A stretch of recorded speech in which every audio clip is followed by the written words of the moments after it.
Okey. So masalah thyroid ni dia ada dua lah, hypothyroid dengan hyperthyroid ya. So kalau hypothyroid tu dia akan jadi bengkak lah, kalau kita biasa tengok orang beguk kan. Itu adalah hypothyroid lah.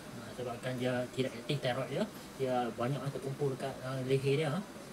Hypothyroid dia thyroid dia tidak aktif lah.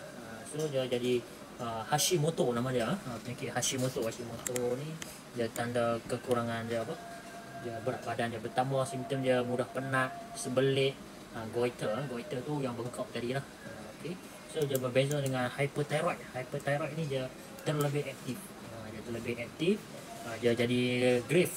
Nama dia grave bukan kubur, nama dia yang kubur lah. Simptom tadi Hashimoto ini grave grave ni dia tangan dia menggeletar kan, bila bubur ketat dia akan nampak atas tu bergoyang macam tu lah. Lepas tu mata dia akan terbeliak, bukan Dajjal Dajjal mata dia tergantung macam tu. Dia aku tak tahu kita tengok. Dia mata dia terbeliak, lepas tu dia jadi palpitasi palpitation, dia jantung dia bergetar lah. Okey. Memang jantung bergetar tapi dia lagi teruk lah.